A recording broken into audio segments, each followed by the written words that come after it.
Hello everyone, just wanted to share a video here going over some setups this morning, ones that I called out, ones that I didn't call out, and the reason why I both news trade and I'm also very discerning about what news I follow. So we'll actually start with one of the setups that I did not trade today, which was KULR.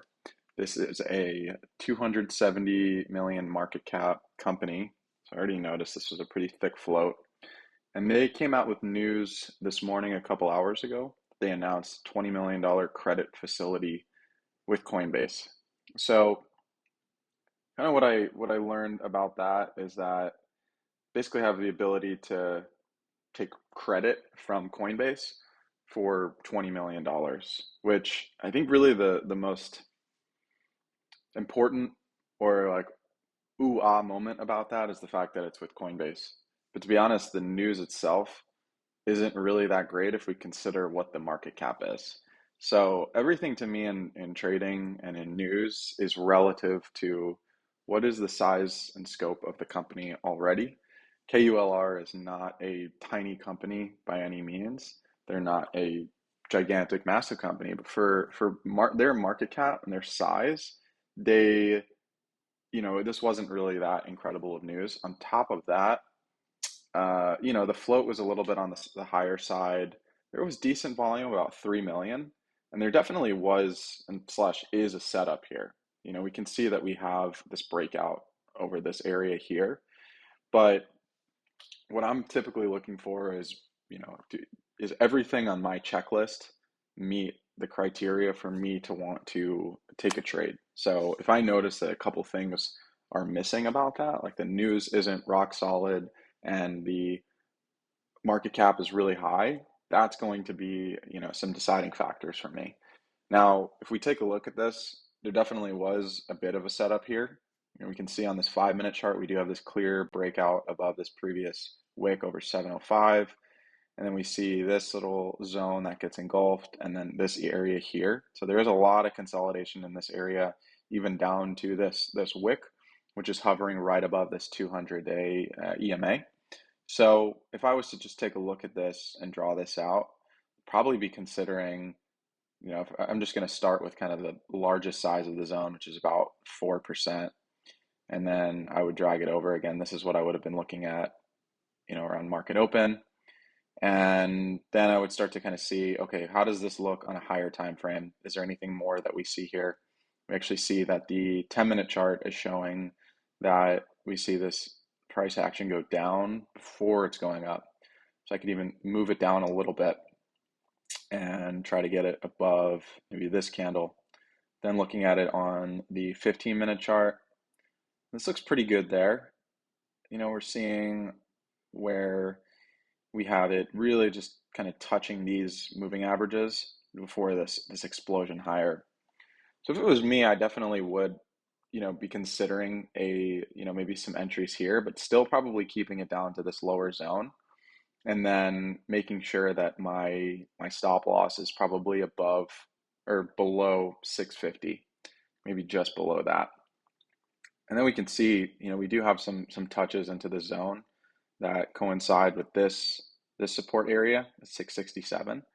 But we only see a move that's, I think it was about 1.5% up here to 678 in this initial move.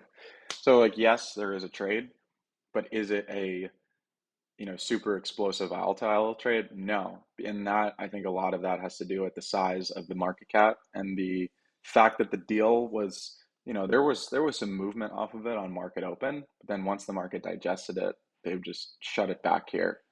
Now, what was interesting is because we also didn't see a really large move, even though we did see it move out of this zone, it is possible that it could be setting up for this lower touch into this EMA, which we saw it test over here.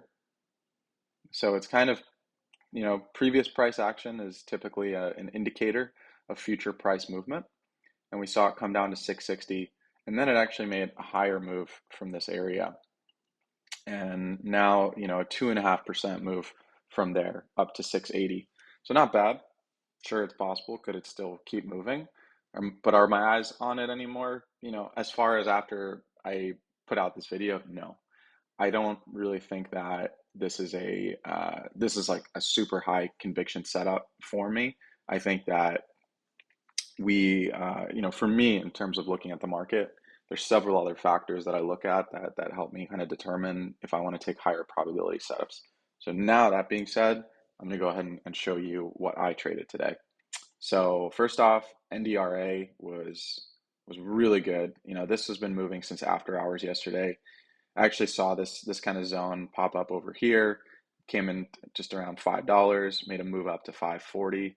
Would have been a really sweet like 7 or 8% trade, but I was on a call, and then I saw it, you know, really shoot up in pre-market. I mean, I woke up kind of when it was over here, and then I started taking a look at it, especially after market open. When we saw on the 5-minute chart, we had this candle close above this previous area at 1113. Then we see it halt down over here. We'll actually just draw this all over again so it's a nice cleaner chart. So I was looking at it and I kind of saw like we had this candle, which isn't exactly, I mean, it really gets engulfed by this candle, not by much, but then we see these two successive larger green candles. So what I had was a zone down to, I actually use hotkeys a lot. I know I just picked the rectangle, but highly recommend setting up hotkeys. I have mine set up for Shift R, so I can just draw a rectangle there. And I gave myself a little bit of a bigger zone. I like to see when I see a red candle there, we want to get it just on that wick, that I like to bring it down to this area over here and kind of try to get the average between the two. And so I had my average between 953 and 870 was where I was bidding. And then it came down and I got just a couple of my entries down in this initial area, as it floated, you know, just above $9 here. And actually, you know, we see this green wick and this green wick kind of hold it as support, and then it launches and it hits and touches all of these EMAs. So we had a nice move here using my data and price range, which I have as Shift D, for an 8% move. So that was really solid. Now, what I also did, because sometimes I like to be cheeky in the market and just use profits on this, I then basically took the zone and I was like, okay, this first part of this zone has been utilized.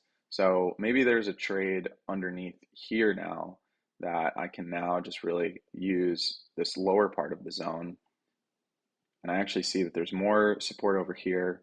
I even brought it down to this area, and it was about 8.5% of movement.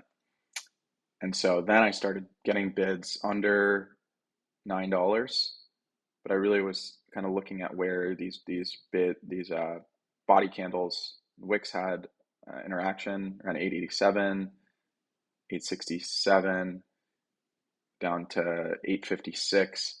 And then I also had noticed that there was this 50-day EMA, which at the time was, yeah, I was hovering right about 850.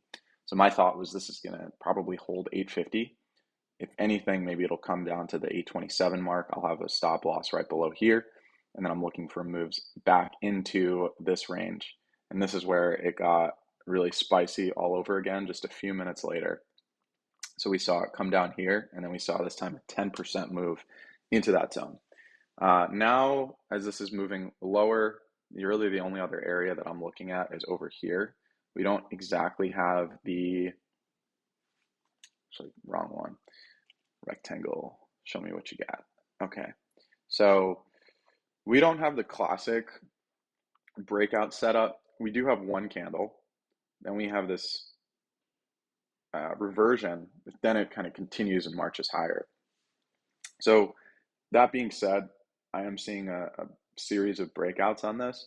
So I do kind of like this zone, 768 down to 715. It's got a good little bit of range on it, 6%. So that would be the next area that I would be watching. I have alerts if it goes below 805. Really, you know, I want to see it go below $8. And then I see a lot of these wick candles, sell candles over here. So this looks pretty solid for setup. and I'll just cross-reference it on the 10 and 15 minute. So yeah, we can get a below here. I think we see a nice push down, potentially see $7 hold, and then maybe looking for a move actually back into this previous demand zone, which now would be a supply zone. So that can be really helpful for kind of structuring that trade and even seeing, say we just touch the top of this to here, that could potentially be another 7-8% trade. So yeah, that one was really solid. And then the last one I had was PROK. And we just saw this come up, break out in pre-market, come back down, consolidate, make higher lows, break out again. And then I actually had my trades on this one above here. I brought it actually up a little bit higher since I had some range, and I thought we were gonna test we were gonna hold the $1 level. Turns out we did. Made it down to 102. I had about a 102.5 average, and then I sold a little bit too soon at around 111.